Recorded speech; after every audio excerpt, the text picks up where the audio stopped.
Good afternoon and welcome to our webinar, The Real-World Impact of Employee Giving Programs. My name is Emily Gross. I am Director of Client Engagement at America's Charities, and I will be moderating our discussion today. The presentation that we're doing today is really grounded in an educational campaign that we recently launched called Saving the World One Paycheck at a Time. And I'll talk more about that briefly. We encourage you to check in periodically with the landing page on our website for our campaign, which I'll provide the hyperlink in just a moment. And we'll be keeping all of you up to date on the campaign up until it wraps early this summer. Just a few housekeeping items before we get started today. In order to make sure everyone can hear properly, all attendees are muted. However, we will have time for Q&A at the end of the webinar. If you have a question during our presentation, please enter it into the questions section on GoToWebinar. We are recording this presentation and we'll make the recording and slides available on our website once wrapped.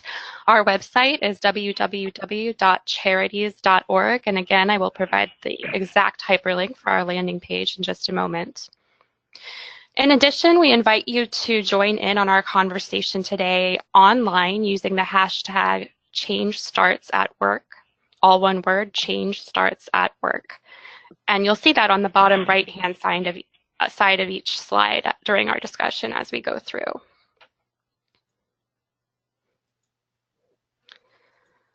So the purpose of this campaign really is we are looking to revisit, revitalize, and emphasize an important point, which is that employee giving, or workplace giving as it's traditionally known, is an incredibly vital mechanism for social impact. For those of you who are unfamiliar with the concept or maybe need a refresher, employee giving or workplace giving allows individuals to donate to nonprofits through a charitable campaign run by their workplace. A traditional workplace giving program allows for payroll deduction or employees to have a small amount come out of each paycheck with the aim of pledging a certain amount over the course of a year. But more recently, employee giving has come to encompass a lot of different things, including volunteering and donating paid time off, or PTO. Overall, it generates $5 billion a year for nonprofits, and it's increased in about $1 billion over the past decade. And this funding is coming from all different kinds of sources, all different kinds of employers. So this is the first webinar in a series for our campaign, again, Saving the World One Paycheck at a Time, and our landing page on our website, charities.org, Change Starts at Work. With this webinar series, we're really going to be looking to interview several different stakeholders in this space, asking them the same questions. And these are our core questions. What would happen if employee giving didn't exist? What real-world difference does employee giving make? Why is payroll deduction more impactful than other giving methods? What changes have there been in workplace giving and how is it evolving? How can we better communicate the impact of workplace giving overall?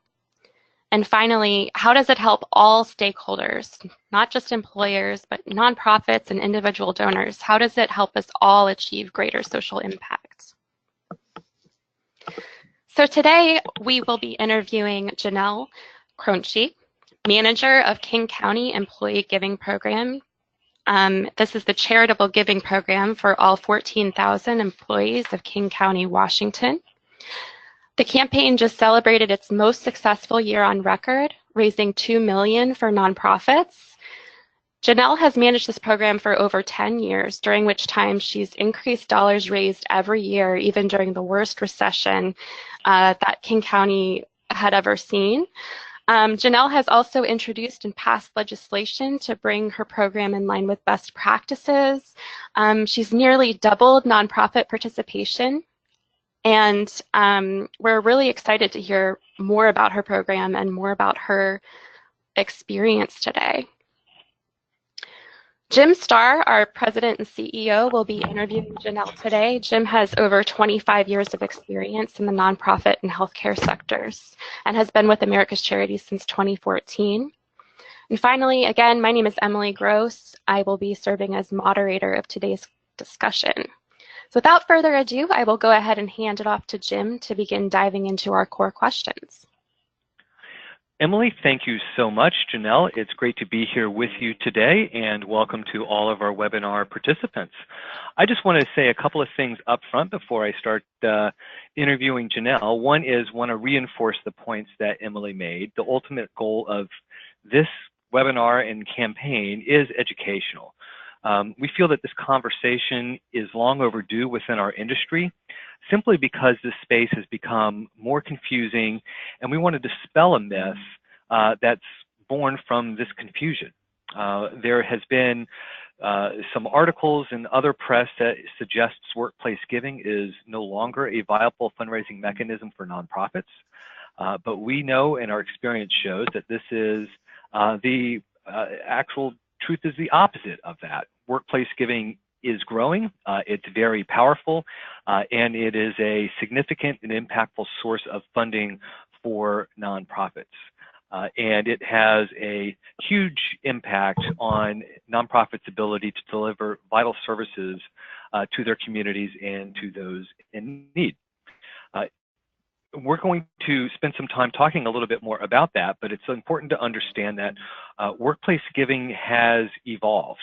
It's moved away from a more traditional fixed choice, perhaps a little coercive, United Way branded model to one that is about choice, about convenience, about leveraging technology, and providing more resources to more nonprofits across this country. So we don't believe workplace giving is outdated or outmoded. It is simply evolved and in fact is growing. And in fact, today it is raising about $5 billion with a B dollars for nonprofits every year. So we're happy to have Janelle with us from King County. As Emily mentioned, she runs their employee giving program for more than 14,000 employees. It's a program that we feel is a model for other organizations, not just other public sector organizations, but any organization to follow in terms of the growth, the impact, and the participation and engagement levels Janelle's been able to achieve with the program. So Janelle, based on just her experience and what she does, she's got some unique insights into this space as the director or manager of a very successful workplace giving program. So without further ado, Janelle, let's jump right in, and I want to go, really kind of to the big picture first question, and that is, what do you think would happen if employee giving programs weren't around anymore? Oh, unfortunately today it's not hard to imagine because we're seeing some real life impacts from some declines in specific campaigns across the country. Charities are closing their doors, and when a charity closes their door, that means they're not meeting their mission, they're not providing services, they're not saving lives, they're not changing lives, and so that's very disappointing. And I think it speaks to, unfortunately, we don't have to imagine. We can see what's happening in these communities, and it's heartbreaking. Here, I want to tell a flip story, kind of how it looks when we show up through workplace giving, because then we can also see, right, how it doesn't look. Here locally, one of our organizations, about 2004, they were actually looking at closing down. It was our local regional animal services, and they were looking at closing down and shutting their doors because their save rate for animals was 51%. I've been with them this whole way, and they came in and they said, we're not going to close down. We're going to change our model of doing business.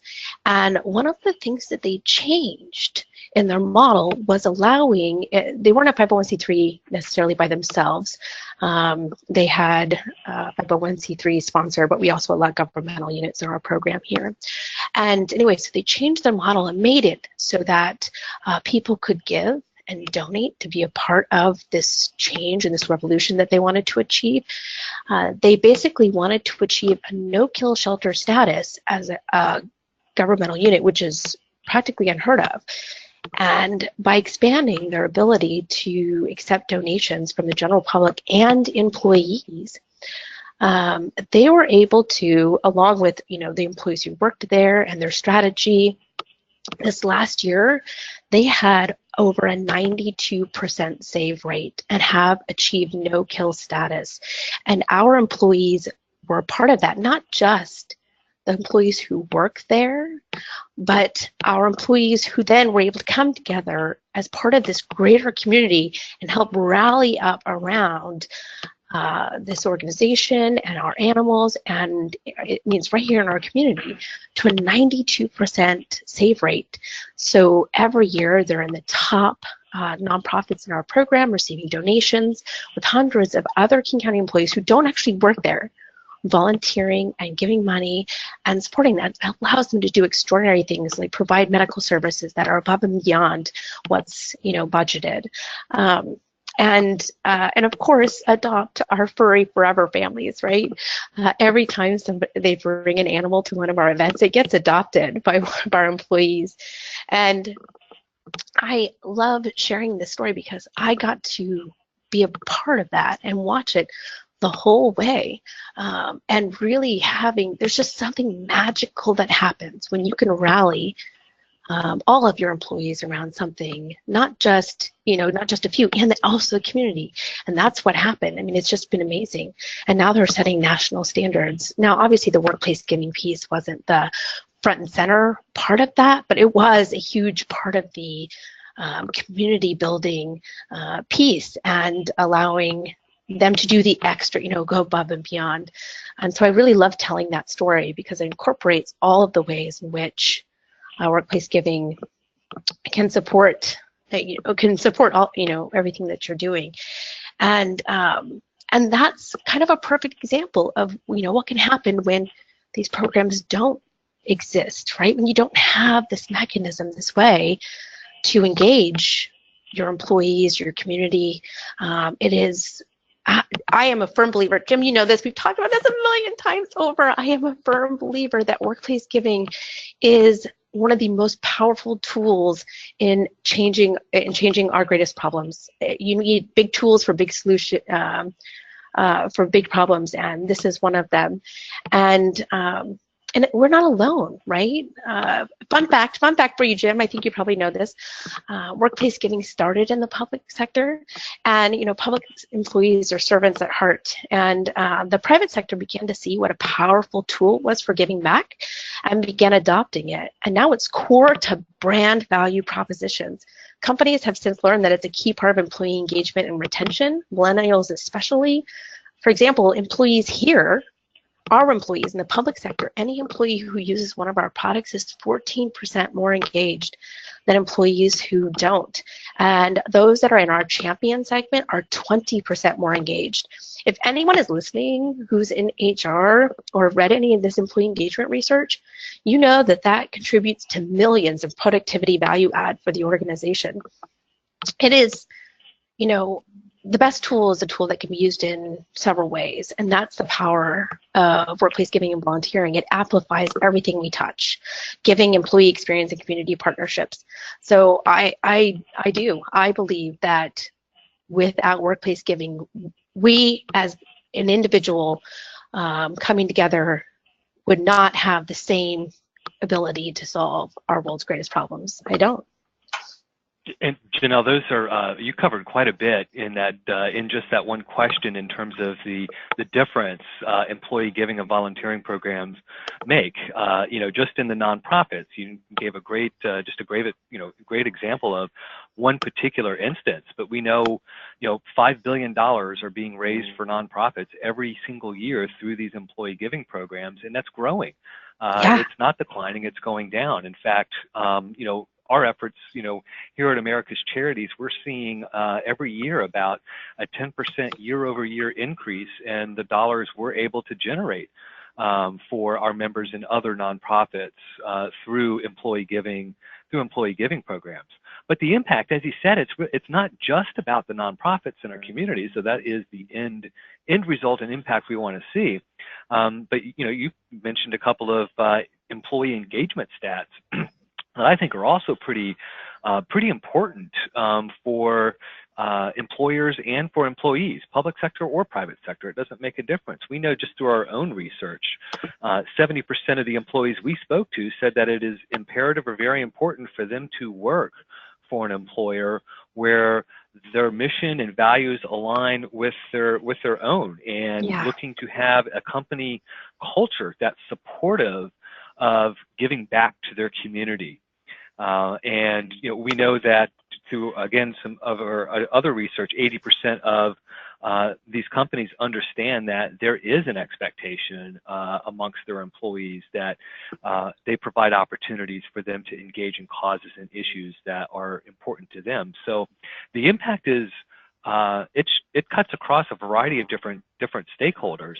And so when we're looking at kind of that employees base and that employee engagement, talk a little bit about some of the the real world difference in what makes employee giving programs different, this opportunity for employees to give through the workplace, some of the differences between that and other fundraising methods that we're seeing more and more out there, and more ways that nonprofits are having to get their message out through things like Facebook or Text to Give or GoFundMe.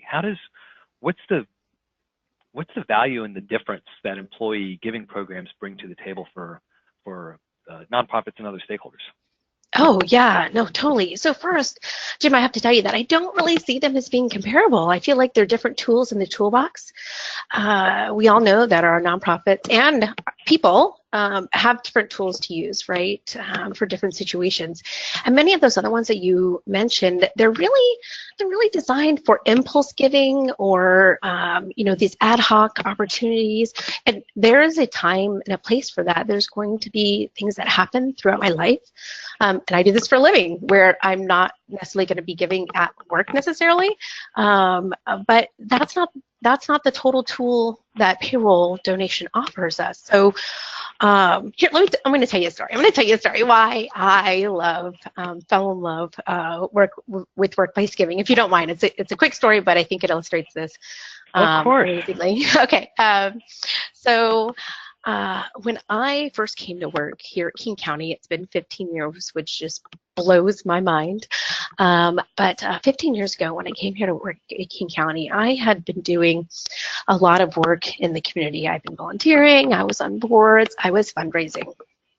And many of us know in the fundraising world, there's a little saying that goes, if you can't give it, you raise it, right?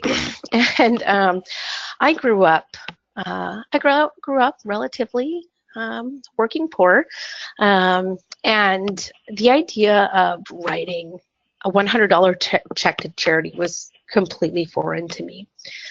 That's the kind of money that you saved for the light bill when the power guy was at the door turning it off. That's what that kind of money meant to me. So I just had no concept of giving like that to charity. Not that my family wasn't charitable, it's just that was a lot of money. We moved a lot. It wasn't my experience. And so when I got involved with nonprofits and fundraising, I raised it because I couldn't give it. But I always wanted to. I always wanted to be able to see myself on the annual report. That was the kind of, I wanted my giving to match my passion and my energy and my advocacy. And then I come here to work at King County, and all of a sudden my employer is telling me that for as little as $5 a paycheck, I can support my favorite nonprofits that are in the program. And I was like, oh my gosh, I can do that. That is completely accessible to me. $5 a paycheck, I can do that. And at the end of the year, that's $120. That put me on the annual report. Finally, I was able to be the kind of philanthropist that I wanted to be. And it turns out that I'm not alone. This is what payroll donation does for people. It makes strategic long-term investing available to anyone who wants to be a part of that. I can tell you now, in the 15 years that I've worked here, there are 4 organizations that I've given to every single year since I started working here. So now I'm not only a giver, right? I'm now a major investor. I am, I've been with these organizations since the beginning, and that's the power of this program. It literally makes this kind of investing available to anyone, no matter who you are. You don't have to be the Bill Gates of the world. Yeah, so go ahead, I hear you, yeah. Well, I was going to say, just as to kind of magnify your point there, Janelle, one of the things that we find in working with nonprofits is employee giving programs, because of that convenience, right, of that $5 a paycheck donation or $10 a paycheck or whatever it is, results in an average annual gift that is typically 5 times or higher than what someone gives just through an annual fund program with a check that's written at the end of the year. So it just amplifies the power of the gift and the engagement. And the other interesting piece, and you mentioned this at the beginning, is that workplace giving is about creating an ongoing donor relationship, where these other platforms are more, as you said, impulsive or episodic, right?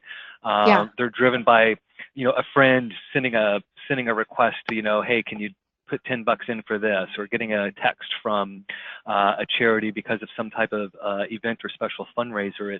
It's really just kind of this one-off episodic relationship in which the donor doesn't have much of a connection to, but through employee giving programs, the fact that they're making is every paycheck donation and selected that particular charity or group of charities as ones to support, gives an opportunity to nonprofits to really nurture a relationship like they do with other donors as well. Yeah, I like to say here that we move people from being able to buy a book to building a library, from being able to plant a tree to repairing entire ecosystems. We move them into the true needle moving work that most people desire. Like when we look, you ask people what they're going to do when they retire if they didn't have to work, they would be like, I would have been a volunteer, right? And I'm going to travel. Right. We at our core, this is who we want to be, and that's what payroll donation and workplace giving does, is it allows us to align who it is that we want to be with our intent, with our actions. It helps us fulfill that promise. And I know it sounds lofty, but it's true. And I've seen it and I've done it. And that's why this is my calling, and I'm completely obsessed, and I tell everybody about it now. And that's why you're with us today, Janelle. Fantastic. So you've been in this game for a while. What are some of the changes, for better or for worse, that you're seeing in the employee giving and volunteering space in the past 5 years?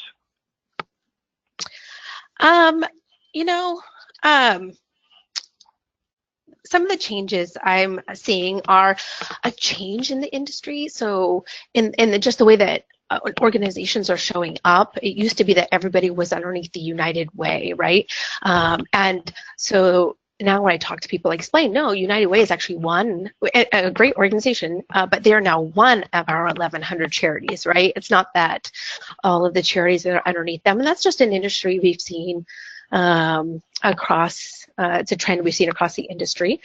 And that does move some of the work to companies, and I think that's actually probably what is driving the huge, spectacular growth in the technology and administrative market. There's vendors, such as yourself, so many more now than there were before.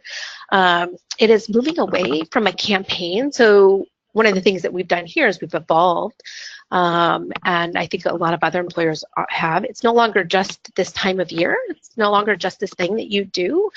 It's now a whole program that you offer aligned with strategic priorities and a variety of options, not just in organizations and causes, but also in the ways that you can show up, because we show up in different ways, right, with our time, talent, and money. And so serving all of those purposes, and then not only that, but then leading people through the experience. One thing that I think we sometimes forget in this work is that we're not just a thing. We're not just a mechanism. We probably wouldn't be able to compete if we just were a thing. We're actually an experience. And when we focus on the people experience side of things, that's when we get our most magnificent outcomes. And that is what we're seeing. We're seeing people move to this experience for, focusing on people. Me personally, I'm hoping to see that there's some legislation out there for these pre-tax charity savings account, and I've been watching that very carefully, and I think that's on the horizon. And if that passes, it's going to be a game changer for this work and for not charities, because I think that it will probably almost double charitable contributions overnight. Yeah, there's a couple of things out there in the legislative space that, if any one of them were enacted, would have a very positive impact on employee giving programs as well as charitable giving overall. You mentioned kind of this pre-tax payroll contribution. I believe it's called the Everyday Philanthropist Act that is out there. I know that the universal charitable deduction legislation is also out there. Hopefully at least one of those can get enacted for the benefit of the charitable community overall. One of the things that you mentioned kind of early on, or actually, kind of a theme, I think, throughout all of the things that you have seen evolving or changing in the employee giving and volunteering space and things to come, the underlying theme around that, really, it sounds like it's choice, right?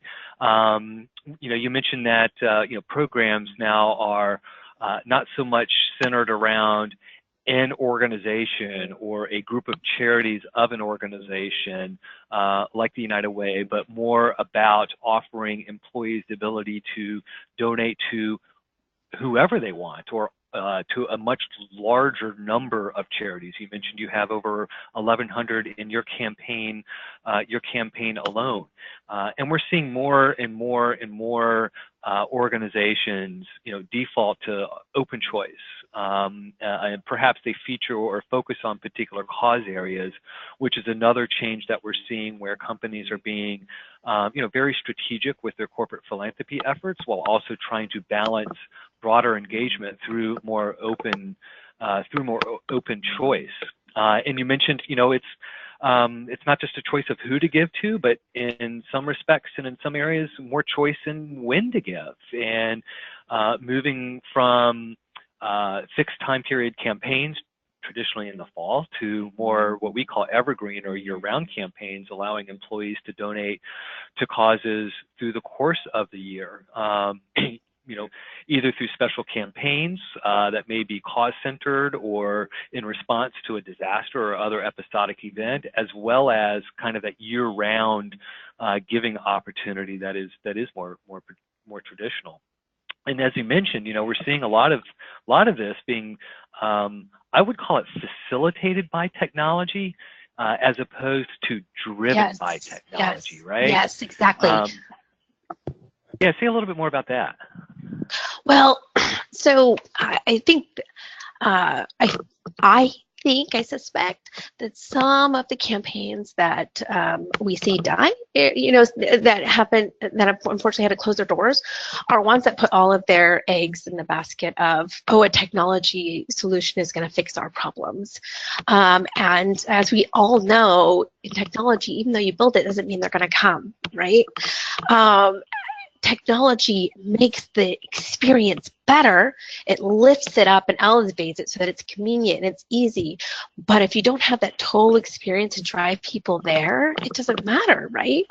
And that's what we offer in the workplaces. We offer this this incredible experience around it, and then the technology just makes it that much sweeter. I actually don't have an amazing technology platform here. It's on my wish list, my bucket list, but I don't. But I understand that it will make things better, but it's not the core of what makes our program good. Yeah, exactly. It's the things that you've been talking about on this call that really drive program success. But technology is a key enabler to that. And you've Yes. touched on a couple of different things about the real value and difference employee giving really can have. What, in your opinion, how can we as a sector, as an industry, better showcase and communicate about employee giving so that more people understand it, more people see its value, and more people want to participate? It's going to sound totally and completely cliche, but it's the same thing that we tell our nonprofits, the same thing we tell businesses. We're going to have to do a better job of storytelling and telling about the impact of workplace giving, and more particularly, I think our collective impact through workplace giving. I have this quote that I find myself putting it on stuff all the time in my trainings and everything, and it's the one by Brene Brown that maybe stories are just data with a soul, and it's so true. If we're not telling the story of workplace giving, right, then we're not showcasing the power of what it is that we're doing. So we do a really good job of saying, company A showed up and raised $10,000, and here's a picture with our check and the charity for $10,000. I mean, okay, that's great. Tell me the story, right? Tell me the story, or tell me a story about, and then tell me about the $10,000 that empowered. That's actually the data, not the story. So, for example, I told you the story earlier about our local regional animal services. Let me talk about something even bigger. You talked about $5 billion is already raised through workplace giving every year. That is it's a mind-boggling amount. Did you know that there's an estimated another 10 billion, with a B, not an M, with a B, dollars left on the table every year by charities in matching gifts? Now listen, that was the data, right? The data, hold on. So I want to give you an example. I want you to imagine that we have solved climate change. We've reversed it, and we're on our way. Seriously, I want you to imagine it. I want you to know how this feels. It almost feels hard to imagine because it is so huge. I think some of us can't even comprehend the scale of a problem that size. Here's another really big problem: worldwide extreme poverty. Over the last 30 years, it has been cut in half for a worldwide issue. I would say that is pretty spectacular. I was reading, because I'm a geek and I do this, I was reading the Bill and Melinda Gates Foundation letter a couple of years ago, and I'm reading these stories about communities and whole communities and villages and people, with livelihoods now, and having, their animal and all of these things, and then reading about how we were able to cut worldwide poverty in half. That is a huge problem. Now, I'm not saying workplace giving was totally a part of that, but it was a part of that. That is something over, the lifetime of, the 30 years we've been working on this problem as a world, as a global world, that people have been coming together, individuals, governments, foundations have been coming together to solve this problem. So solving big problems is totally possible. I want to take you back to the climate change thing. I was reading a story that the largest philanthropic investment ever made into combating climate change was $4 billion over 5 years. I mean, that's amazing, but that's the largest gift that has ever been made to combat one of our biggest problems. Imagine if we leveraged all of our employees, all of our matching gifts, what we could do to actually solve that problem. I think that numbers tell us we could do it. Yeah. I absolutely believe in it. And that's the story. That's the story. That's the commitment. That's the shared goal. These are the things that we need to be telling. And every person I know wants to be a part of this. They want to be a part of solving big problems, whether they're in their community. Here in Seattle, we have a huge homelessness crisis.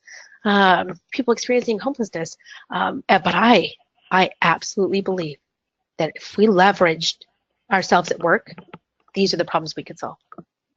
Yeah, and that's huge. That is absolutely huge. And through programs like yours and people like you, you're these programs are kind of the connection point between companies, employees, and nonprofits. It's kind of these things bring those three stakeholders all together at once to help solve, hopefully, some of these huge issues, across the community, across the country, across the planet. So Yeah. I'm going to leave you with one last question, Janelle. Then I'll turn it to Emily to see if we have any other questions from our webinar participants. But my last question to you, Janelle, is so we've got these three critical stakeholders all together now around this program. How do we get more engagement out of the employee donors? And what is your advice and counsel to those nonprofit partners to enable them to get increasing value out of these programs? Absolutely. So on the employer side, real quick, you need to understand that it's a people business, right? If you're really serious that you want to solve problems, then we have to invest in the people side of this business, knowing that it's going to have huge outcomes, not just on the problem you're trying to solve, but also for you as a business. I've already talked about some of the engagement stuff that I've seen, but there's lots of data out there to support what I'm experiencing here. If you really are serious about wanting to solve these problems, then you're going to have to put some money where your mouth is, right? And really invest in these programs because they work, and they will get you there. Just between like here in Seattle, oh my goodness, we are competing with some of the top employers for top talent, right? We just can't sit back on our easy, supposedly good government benefits here. Like we can't. We have Starbucks and Microsoft and Google and Facebook and Amazon and all of these amazing REI. I mean, all of these amazing, just purpose-filled organizations here that are offering incredible benefits. If we want to attract, if we should, as a public sector, want to attract the best and the brightest, we have to make sure we're providing an experience for our employees that match that intent. And this is such a good way to do it because it helps you, hit so many of your strategic priorities, including solving the problems you're trying to solve. For nonprofits, one of the things that I noticed is not happening in the nonprofit sphere, from my perspective, both from having, been active in the nonprofit sphere and then also on this side of the table, is that nobody's talking about with charities, how to leverage workplace giving, how to act within the workplace giving sphere, how to thank donors, how to incorporate it as part of your total fundraising package. Like it's not part of the fundraising certification here. It's no one, yet it's this bigger and bigger thing. So then they show up, and I'm having to provide education around it. So one, I would say we need to be talking about how we strategically include these in our fundraising portfolios. Two, the reason you want to include them in your fundraising portfolios, we've already talked a little bit about why. Let me give you a little bit more data. The average retention of the average retention of is that 45% of donors return year over year for a nonprofit organization, right? I just told you my personal story, but in fact, my personal story is repeatable over and over in the data. We retain 75 to 80% of our donors year over year. So imagine if you converted just a small percentage of your donors to workplace giving, all of a sudden, without even building any capacity in your people, you are able to double that donation, right? Like, and then over the 5-year period, right, the retention just becomes, so not only are people able to give more because they're giving through their paycheck, you're able to retain them year over year. That's exponential difference, an exponential difference for your fundraising portfolio. And you're automatically building capacity because you're engaging that employer with you in your fundraising. And I just, yeah, I'm excited for the day when this becomes more, more strategic for nonprofits and employers. Oh, employers are getting there, but anyway, so that's just what I think for, yeah. Well, that's actually, Janelle, thank you for kind of really kind of summing up, a lot of what we covered throughout the conversation. A lot of great points, and clearly you're incredibly passionate about what you're doing in King County, and you're able to so eloquently talk about the impact that it has on the communities around King County, the nonprofits that are serving people and animals there, and the difference it's making in the workplace as well. So I really do appreciate your sharing that passion, your expertise, and your knowledge. And Emily, I'd like to kind of turn it back to you to see if we have any questions from the audience. Yes, absolutely. So our first question that has come in, and I'll just direct this to you, Jim, first, and then maybe Janelle, if you want to follow up with your thoughts after. First question is, why is there such a big misunderstanding or misconception that workplace giving or employee giving is outmoded or outdated?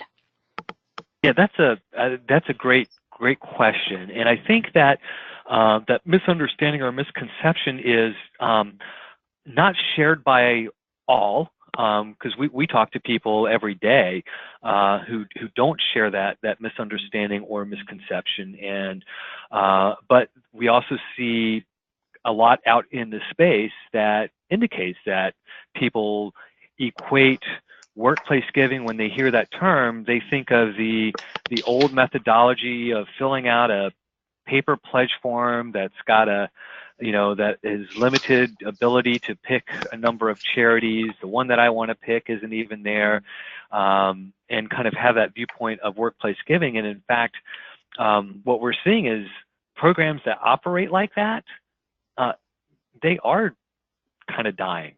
Programs like that, are going away. And organizations that were reliant on that type of a program are seeing diminishing returns and are frustrated by that. And so we've seen articles in local press, some in national, that says our results are going down, workplace giving must be dying, and that's not the case at all. Another case in point is the combined federal campaign. It is I believe the country's largest workplace giving program, although recent results may put it below number one. It has been declining, but not because employee giving is going down. It's just that the federal campaign implemented a great deal of change last year. And then imagine working in a work environment where you're constantly, belittled, you're not getting very many raises, you're having benefits reduced, and you're told to go home and not come back to work, and not receive a paycheck for 35 days. Your desire to want to give up some of your paycheck, regardless of how noble the cause, it's probably been diminished. So there are other factors that are driving, diminished or declining results in some campaigns, but the ones that are, leveraging technology to facilitate engagement, have well-defined programs and focus, and have leadership engagement, and are offering employees the ability to shape the program, to choose the charities they care about, to go out and volunteer for the causes that matter to them, and have corporate support or company support for that. Those programs we're seeing are actually thriving. We can, as I mentioned earlier, the organizations that we partner with and work with are seeing year over year increasing results as a result of implementing these best practices. Yeah, I would agree. Great. Are those your thoughts as well, Janelle? I mean, what are you seeing in King County, and yeah, how does that all tie in? So yeah, I think that like Jim said, really the programs that are failing to evolve, one, to what this space looks like now, and two, are failing to invest in the program properly. I think just like anything we do in our workplaces, if you know where your priorities are, right, based on where you put your money, and if you're not actually investing in the programs and have skin in the game, then I think that it's probably not going to be as successful as you would like it to be. So those are, for me, the two things. And so I agree with most of what Jim said. Also, I think there's so folks are looking at like the combined federal campaign, and I always tell people I can tell you what's going on in your work culture just based on my data. You don't even need to spend a much money on a fancy employee survey, because I can tell you what's going on. And part of it is because of what's going on there, people are extrapolating those results and saying, oh, then this must be what's happening across the industry, when in fact all of the other data doesn't support that. I read this article. Oh, Jim, I don't know if you've seen this article. So I read this article, and they asked this, they said, oh, it must be going away because we asked our employees if, we didn't do this anymore, or something shut down, and they asked them if they gave outside the workplace, replaced their donations, and the employees said yes, they were replacing their donations. And I'm sorry, but I almost laughed out loud, because I was like, that completely denies the fundamental premise of behavioral economics. Behavioral economics tells us, like I was talking about before, like, of course I have this intent. I align so strongly with this intent of charitable giving. Of course I want to give, but behavioral economics actually tells us that they're not, and the data is supporting us in that they're not actually giving outside of work to the same extent that they were giving in work. And so while people want to believe that they are, and they're going to say yes when you follow the data, people give more at work, they get, the retention is higher, and so we can't rely on that, and that is one of the powerful tools of this, right? And so if we're relying on answers like that, then yeah, we're going to think that it doesn't matter. But then when we look closely and we see what is actually happening, you understand that, the same thing happened with the retirement. You asked everybody, are you saving enough money for retirement? This is where the field of behavioral economics started from. And everybody was like, sure, right? Didn't I start? I think I'm saving for retirement. I'll be fine, blah, blah, blah. And they found out, no, you are woefully not saving for retirement, And it wasn't until workplaces started helping people save for retirement that our retirement savings actually started, getting better. And even still, we don't know that we're saving enough for retirement, because there's this very psychologically and behaviorally, there's this big disconnect between long-term, right, and short-term behavior and intent. And this bridges that gap, right? So when I think about my existence, just who I am in this world, I spend most of my waking hours, whether I want to or not, I spend most of my waking hours either at work or coming to and from work. And anytime my employer can support me in doing stuff like this, when I'm in that space, I am much more likely to be successful in doing it, because outside of work, I'm a foster parent, I'm a parent, I'm involved in my community, on the PTA, I'm doing all of these things, and my life is so busy. So again, even though I intend to do these things, this actually helps me fulfill that intention. We see it again and again. So as long as going to work for a company is the major mechanism of our economy, workplace giving, if done right, can be the right tool and the major tool for massive social impact and change. Couldn't have said it better, Janelle. I love you. All right. Well, thank you both so much for the discussion today. I just think this is such an important question to ask, and we're going to keep asking these questions. And thank you all who joined. We're just so happy to have such a high participation rate on this. So just a reminder to everybody that this presentation is grounded within a larger educational campaign called Saving the World One Paycheck at a Time. You can find out more information on our website, charities.org. The landing page for the campaign is Change Starts at Work. And we will be updating that page periodically until we wrap up our campaign early this summer. There are more webinars to come, so please stay tuned. And we also ask you to help us promote this campaign on social media through hashtag #ChangeStartsAtWork. If you have any questions that you feel did not get answered during the discussion, please feel free to email us those at clientsolutions@charities.org. But if that's all from Jim and Janelle, thank you so much again, and we'll go ahead and wrap this up. Thanks. Thank you. Thank you.